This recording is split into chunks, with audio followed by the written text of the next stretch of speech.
And I'm super duper excited because I'm actually going to moderate this one. It's one of my favorite games, Call of Duty. Any Call of Duty players in here? Okay, I've beat both of you at some point. Yeah. Okay, so please welcome our guest, who is the general manager of Call of Duty for Activision Blizzard, Johanna Faries. How are you? Hi. Thanks. Okay. I saw hands go up. We have some COD players in the house. Yeah, some hands went up. Do you think you've beat them? Definitely not. Casual player. Not my favorite. Casual COD player. Okay. That's where we differ. But we're going to exchange gamer tags, I think.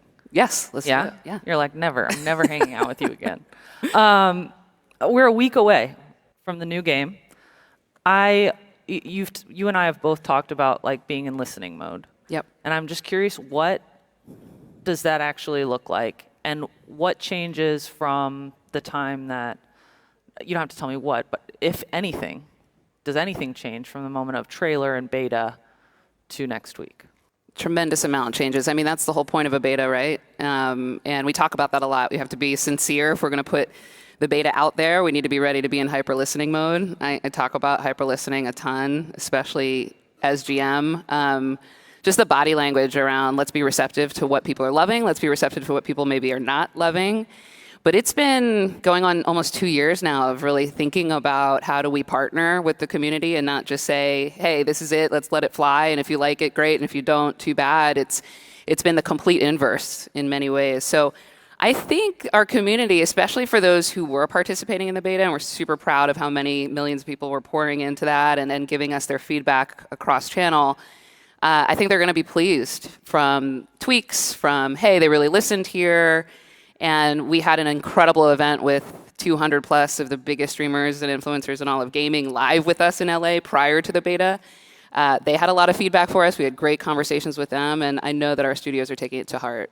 Yeah, I think that's really great. I think it has to be difficult, though, because like you said, you've been building the game for 2 years, and the beta was last month, right? Yeah. So, like, what is that like for the team to be back there making those tweaks on something that is basically baked, you know? Yeah, to an extent. You know, you're rounding third at that point, but there's still always going to be opportunities to tweak here or there, and even post-launch. I think that segues into, you know, how much gaming as an industry, but even Call of Duty as a platform has changed. We are a live operation 24/7, 365 now.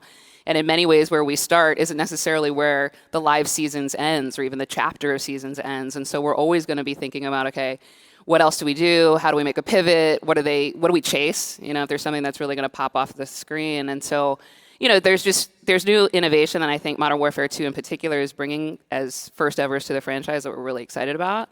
Warzone 2.0 on the heels of that, full reset for our Warzone community coming in November, right? So it's just a huge fall for us, and we're going to be ready to pour gasoline on the things that work and make the tweaks that we need on the things that don't work. Yeah. I mean, you said 24/7, 365. For those in the audience that don't understand that, it's actually much bigger than that, right? Because you have Call of Duty Mobile, you have Warzone, you have Modern Warfare 2 coming out, Vanguard Current, and like 2 or 3 more titles from the past that are still being supported. Yep. And then you have Xbox, PlayStation, PC. Mobile. Yeah. You have competitive players, you have casual players, Yep. you have pro players and streamers. Who wins, right? Like you can't, everyone wants something different. Yep. Everyone cares about something different. First, what generates the most revenue and what takes up the most resources? It's such a great frame. You've given me a little bit of a softball there because we are now just this entertainment platform that has to make very specific choices about what content do we put out, how do we manage a calendar of that scope and size. Our Call of Duty mobile community is lighting up in regions of the world that we weren't really dominant in or present in or growing in or trying to grow, frankly. But to your point, you know, I know you play a lot of Vanguard. I know you watch a lot of CDL. There's also times where we have to think about, you know, where we not hit the mark as big as we wanted to, or how do we launch a new sports league in the name of Call of Duty that's super emerging. And we have a lot of pivots that we have to make very quickly, almost like a startup within a broader franchise that's been established for almost 2 decades. And so, I think that's both the blessing of working on a brand and a franchise of this scope and stature is that there's never a dull moment. There's always something new that we can be pushing on the edges of. Modern Warfare 2, in many ways, we've said, sort of opens the door to this entirely new way of engaging with Call of Duty, a new step change innovation for the medium. At the same time, we're going to continue to learn. We don't always get it right. And so we have to just continue to think about, to your point, where do we want to be 3 years from now? Where do we want to be 5 years from now? There's so much more we can still be doing. So we try and think more like learners, even though we have 2 decades under our belt, because we're growing in many different ways and dimensions. And so how much does the yearly release schedule play into that mindset that you're talking about, right? Because it feels like if you're launching something new every year and you do feel pulled in a lot of different directions, pivoting constantly, that can be exciting. It can't always be sustainable, and it doesn't necessarily set you up for regular success. It sets you up for that like learning that you have to do, right? Sure. So is that something that we're forever going to see out of Call of Duty? And how do you think about that in the framework of where do we put our resources? Yeah, the yearly annual release that's coming here in just a few days is bread and butter Call of Duty, as we often say. It's really been the hallmark of the franchise to be able to pump out this blockbuster form of interactive entertainment year in and year out. At the same time, we have shifted as a business model. Our consumer expectations have changed. The marketplace has never been bigger for how our competitors are raising the bar as well. So it can't just be a reliance on, this premium content, even though it is in many ways an unbelievable experience. What we do in the weeks thereafter, what we do with the remaining Warzone seasons coming on the heels of that, what we do for a free-to-play player might be really different than a CDL venue goer. And it might be very different, again, from a Call of Duty mobile experience. It was really cool, for example, to not only talk about on the eve of Modern Warfare 2's beta last month, how much fans should be excited about the yearly release upcoming, but also to talk about Warzone coming to mobile. I mean, in terms of a growth strategy, there's nothing bigger in terms of the growth of mobile in gaming, especially in the West. Warzone was a step change funnel driver for us in many ways 3 years ago. And here we go again, thinking about how do we merge the best VR experience you could possibly have with the biggest growth vector in gaming under the banner of Call of Duty. So it's very exciting to see what happens in the coming months with just mobile alone. Yeah. Oh, I don't want your job. I appreciate you mentioning my softball. I want credit for it because I want to ask about, speaking of the yearly release schedule, the idea of crunch time in gaming, I think we're all really familiar with. And Raven Software, the QA department, obviously tried to unionize. It was one of the first successful unions in gaming, I think. And I'm just wondering if you feel like that's a wave of something to come industry-wide. I certainly can't speak with any confidence to predicting the future. Yeah. I can say, this is a reflection on the need for continued dialogue and being open to feedback. It's about striving to create the best possible workplace experiences that you can for every single person who is a part of that workplace experience, right? And so I think this will be an ongoing dialogue, as it should be. And I know that we have great systems in place, and we always have the opportunity to make them even better. And they only get better with that feedback loop, with that dialogue and partnership with everybody who makes up the organization. Yeah. And I mean, I think also you coming in kind of with fresher eyes, you were in charge of the CWL and the OWL, right? And now you're the head of all of Call of Duty. I can give some feedback as someone who's played since Black Ops 3. Yeah. I've made some of my closest friends playing Call of Duty. I've also had some of the worst and most toxic experiences of my life playing Call of Duty. And when I go to report, I can't even report some of the voice chat stuff. And I think that has been a real struggle for me. And I'm just wondering, as you come in and you think about the community that's there, we've got a lot of young guys, we've got a lot of kind of testosterone in that community. Yeah. Where do you want to take it, and what are you going to do with that? I'm actually really glad you're raising it, because this is also part of always being in feedback, listening, learning, where can we continually improve mode. I can relate professionally to what you've just said. I can relate personally to what you've just said as a player. And it's something that's near and dear to my heart, and I know it's near and dear to many people's heart on behalf of the franchise. I'm happy to say, especially since the time that I've been in the chair, we've really raised the bar in terms of paying attention to what does an anti-tax strategy need to look like.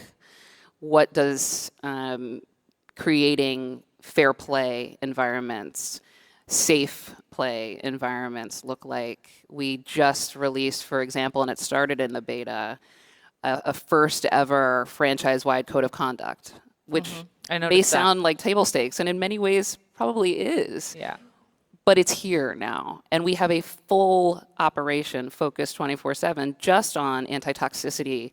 And how do we layer in machine learning tools? How do we layer in human mechanisms to make sure that we're monitoring for the ability for you to better report, for the ability for us to reward good behavior, not just penalize bad behavior, and do it in a timely way. So there's more to come on this, but I was really proud to see, in addition to Ricochet and a lot of our anti-cheat, anti-hacking initiatives that we've rolled out as well, which go hand in hand with the experience for players, our anti-toxicity focus is one that is a masthead going to this upcoming launch and for years to come, and we're putting the best systems in place to make sure that players have the tools, but also have, again, the incentives to continue to raise the bar of what it means to play fair, to play with respect for everyone, to play with integrity. Yeah, because it does feel like there are a lot of people. I've noticed a change. I've noticed a change, whether it's the community growing up or it's society kind of being more sensitive to things and thinking them through first. So I have noticed some of those changes. I wanted to ask for, on behalf of the audience, though, because you mentioned machine learning, like, how interested are you in startups who can do natural language processing and maybe weed some of that stuff out or do something around matchmaking, right? You guys are experts at making games and obviously you have other skill sets for making other stuff, but for the peripheral stuff, we have a bunch of geniuses out here who would probably love to have a conversation with you about it. Is that something? It's fair game, right? Activision Blizzard's a tech company at the end of the day, right? And gaming is technology writ large. I think it's always at the forefront of our minds, not just for Call of Duty, but for the entire portfolio, to think about who's at the forefront, where else can we leverage new tech, new thinking, new tools and systems to just either optimize what we already have or create new white space that we haven't pursued yet. So I mean, that's personally been the highlights of joining the company in the last 4 years that I've been here, is that there's never an idea too small. There's never a tool that's lacking in relevance. We're gonna study up and think about where the next echelon of better comes from. So it's awesome to be here, and I think we're always open to that. Well, I think a lot of folks in the audience would argue that Web3 might be one of those tools, right? Obviously, gaming is a huge kind of on-ramp to blockchain-enabled technologies, crypto, NFTs, et cetera, kind of the list goes on. I know you're not going to tell me your Web3 strategy, but I'm just curious how you guys are thinking about it at all. It goes to the prior answer, right? I don't have much to share today, unfortunately, but it's always something that we're going to keep a pulse on. And everybody's trying to figure out their strategies in these new ventures. So we're paying close attention right now. Candidly, I'm 150% focused on launching Call of Duty in a week. And yeah, in just a few days, people who have Modern Warfare 2 are going to get into campaign really early. So in many ways, this feels like part of launch week, right? As we open the doors to campaign in a couple of days, and then we've got Warzone upcoming. So we have plenty to focus on there, but we're always going to be studying up. Is it okay? Last one on Web3 then, because is it fair to say that most gaming companies would not be incentivized to do anything with Web3 because it would decentralize what is their proprietary technology, which is what they make money on? I could understand the theory. Like I said, not for me to opine, because I'm really focused You're so good at this. on my Get IP, but it's true. But like I said, a lot of my colleagues, are thinking about it, and One thing I give Activision a lot of credit for is our rigor, right? I mean, really thoughtful about what's out there, what are the trends, who's doing what, and where do we fit into that equation. So it's not for lack of discussion, but right now it's pump out the best game IP and player experiences you can, because that is our bread and butter, and we have so much coming that we're really excited about. Yeah. So we've talked a little bit about the culture of the community. I have to ask, 5 days ago there was news about another sexual harassment lawsuit. And with fresh eyes at the company, how do you describe the culture? Well, I can only speak from my own personal experience, right? And like I said, this is a culture in many ways where I feel we are always better off when there's dialogue and when there's thought partnership across every aspect of the company. It's been, I came from the world of traditional sports. Yeah. And the NFL, and everything about it in many ways was this huge jump out of the nest into the unknown in many ways. I always loved Call of Duty, I always loved gaming. That wasn't new to me, but a new infrastructure, a new culture. But it's a culture that I've experienced, again, personally, to be extremely collaborative, extremely entrepreneurial, extremely humble in many ways about, okay, how do we continue to get better, right? And I think the last several years in particular have put a spotlight on that desire, I think, collectively to just say, what's good is good, how do we make it better and best? And we certainly want to represent the best possible place for people to work. So what do you want, maybe it's premature to ask this question, but for yourself as COD GM, new era, new game, what do you want to be like kind of the superlative of Johanna and your impact on the game? What is the legacy? It's such an interesting question. Only a handful of people have actually asked me that before. I try not to think too much about legacy. I really am a very in the present moment type of person and leader. I often have said, and I think my colleagues hopefully and my team would attest to it, I'm really focused on creating the highest performing teams globally in the entire industry. And if we are that, if we embody that, especially when no one's looking, in fact, right? And you just bring it consistently, as we show up as people who are subject matter experts, as we think about, what does best in class really look like, and the tenacity that people bring to that, and the collaboration, again, support for one another, then the results will follow. And I would love for us to look back, especially on this moment that we have with Modern Warfare 2, and like I said, a completely new era in many ways for Call of Duty looking ahead, to say, wow, we took what was already such an incredible platform and we opened the floodgates to new growth we weren't even expecting again. And we did it because we were an incredibly high-functioning, high-performing, very supportive team. So I really hope that that's the legacy, to be honest, to have an impact, but to really, as I often say, disappear into other people's great work. Yeah. I mean, that does seem to be the call sign of great leaders. Can we talk a bit about Microsoft? And I know that that's all pending. My real question has to do with Call of Duty. Activision has always had a very special relationship with Sony and the PlayStation. Microsoft isn't Sony. So what does that mean for that relationship? Look, I think it's my duty and my responsibility, and also I'll tell you my reality, to say the public statements are out there, and I defer to them, because as much as you think I'm sort of making that statement up, I'm not. I am so focused right now on the next few hours of Call of Duty. Right after I get off the stage, there'll be more to focus on for launching Modern Warfare 2 and more.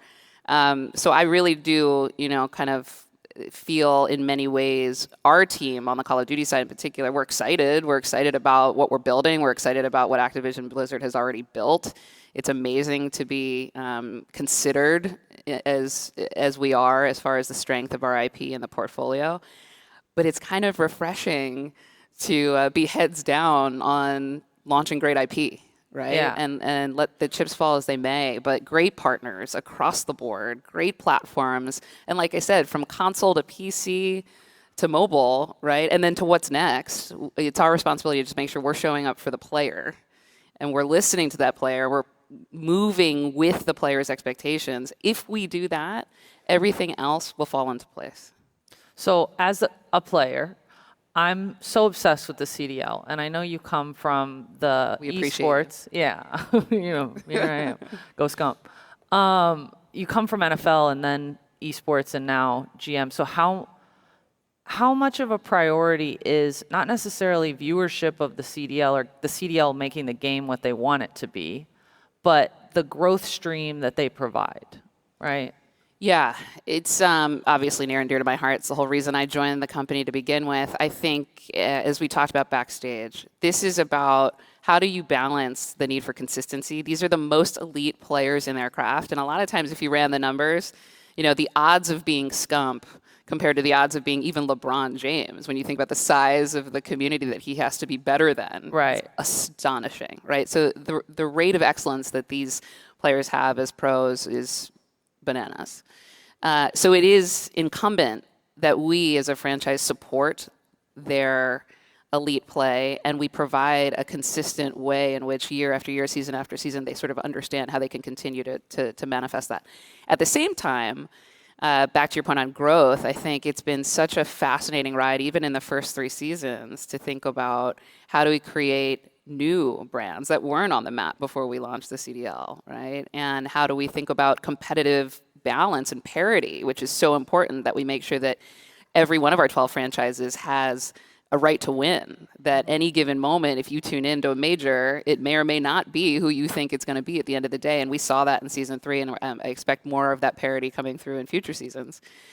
We just announced, for example, as well, that the start of this upcoming season is going to be closer to Modern Warfare 2's launch than it's ever been historically. This is good news. Great news. This is about, taking the feedback and really doing what we think is going to be great, not only for the players, but also for the viewer and the fan who's hungry to get in and hungry to start to see how these teams rock with the new IP. So I'm as bullish as ever because it's my baby in many ways. But look, I wouldn't have left the NFL if I didn't think that esports writ large isn't primed for huge growth over the next several years and decades. And I think the Call of Duty League is well positioned. Yeah, and I think it's interesting too because it seems to me like a lot of the pro organizations are investing a lot of resources in not just how much they can win, but like we're talking about 17, 18, 19-year-old guys. I mean, there are a couple oldies. We got Scump, but like for the most part, they're young guys who are role models, and giving them opportunities to grow and mature to be great role models. 100%. And I think that that's been really, really fun to watch. We've got just a couple minutes left. Okay. I want to talk about your favorite things from the new game, Okay. your favorite new features, and I need you to give me your least favorite new feature. Oh, geez. Infinity Ward would not be happy with me I know. if I answered But that. I mean, one, you got to give them feedback. They're in hyper listening mode. Well, I'm very excited for third person. Yeah, I know you're a not. 3P. I I'm know not you're a not. 3P. I get it. But for somebody as casual as myself, I tend to camp. I like seeing my skins from third person. I like I don't know. It's just, I'm comfortable from that angle. And I'm really pleased to see that we're giving players more options to play that way. I love the maps. I think the maps are going to be I think the maps are cool too. They're pretty they're just- colorful. They're great. My least favorite, I can't. You got to go with it. I got to You draw know the what party the answer line. is. I got to draw the party line there. And I'm stoked for campaign. I'm a single player girl too. So I like the campaign. What about you? Red dot. I know. I hear you. There are a lot of people who feel some consternation about the red dots. If you're missing the context in the audience, for 1 billion years, as long as it's been around basically, when your opponent is shooting at you, there's a red dot on the mini-map so you know where they are. And Johanna took my red dots away. It was not me. I think you're going to be in for a treat, though. Oh, okay. I'm not going to try to get overly emotionally attached to that. Thank you. Thank you. Johanna. I It was appreciate really, it. really fun talking to you. Thanks so and much. the game comes out. You want to plug? Next week. Buy it now. You can get in early, as early as this week. But next week, October 28th, we're super excited. Cool. Thank you. Thank you.